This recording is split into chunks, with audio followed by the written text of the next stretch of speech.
Noong taong 1970, nagsagawa ang Russia ng malakiang eksperimento. Ito ay ang paghahangad na maunang makapunta sa gitna ng mundo. Isang malaking makinang panghukay ang ginamit nila sa paghukay nito.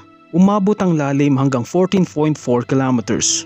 Pansamantala itong nahinto nang mapansin nilang ang drill bit ng kanilang makina ay umiikot ng napakabilis. Ito ay wala nang tinatama ang anumang lupa o anumang bato. Ang Russians ay nakadiskubre ng isang napakalawak na kuweba na hindi naman talaga dapat na nandun. Ito ay naglalabas ng toxic gas at may init na 2000 degrees Fahrenheit. At ito ay naglalabas ng kakaibang tunog. Nung una ay akala ng mga scientists ay nanggagaling ito sa kanilang makina, kaya nagdesisyon sila na patayin lahat ng kanilang mga machineries upang malaman kung saan nanggagaling ang tunog. At napatunayan nga nilang hindi ito nanggagaling sa kanilang mga machines. Ito ay nagmumula sa nahukay nilang kuweba. Naglaglag sila dito ng microphone na kayang tumagal sa init para ma-record ang mga tunog na lumalabas sa loob nito. Ang microphone ay tumagal ng 17 seconds bago ito natunaw. Pero ito ay sapat na upang marinig ang mga kahindig-hindig na tunog na nadiskubre nila sa malaking kuweba sa ilalim ng lupa. Ito ay napuno ng sigawan ng mga taong halit ng lalamunan sa sobrang sakit at ito ang mga tunog na narinig nila sa ilalim ng kuweba. I warn you, what you are about to hear is very disturbing indeed.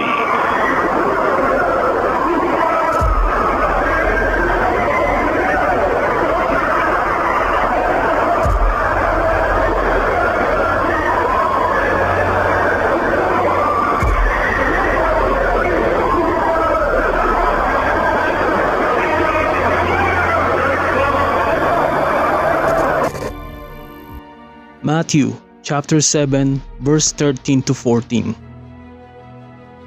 Pumasok sa makipot na pinto, sapagkat malapad ang pintuan at malawak ang daan patungo sa kapariwaraan at marami ang pumapasok doon. Napakakipot naman ng pintong papunta sa buhay at mabalakid ang daan at kakaunti ang mga nakakatagpo rito. Ang impyerno ay hindi pupunuin ng mga masasamang tao. Ito ay pupunuin ng mga mabubuting taong hindi nananampalataya sa Panginoon o maliit lang ang pananampalataya sa Kanya. Ang sabi sa Revelation chapter 20 verse 13 to 14, o kaya pagbubunyag sa Pilipino, at pinagkaloob ng dagat ang mga patay na nasa Kanya.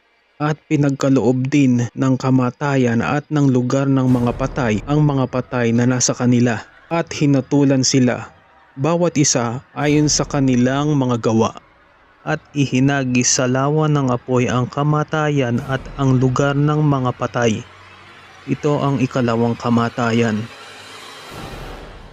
Ang sabi sa Bible, merong dalawang pagkamatayang tao kung siya ay mapupunta sa impyerno. Ang una ay ang Hades. Walang sapat na translation ng Hades sa Pilipino kundi ang lugar ng apoy o lugar ng patay. Dito pinapadala ang mga taong mapupunta sa impyerno bago ang Judgment Day o ang panahon ng paghatol. At ang pangalawang pagkamatay, ito ay ang impyerno o kaya hell sa English.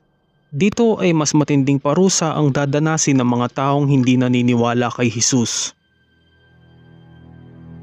Noong sinaunang panahon, ang mga tao ay naniniwala na ang paraiso ay nasa itaas lang ng kalangitan at ang impyerno naman ay nasa ilalim lang ng lupa.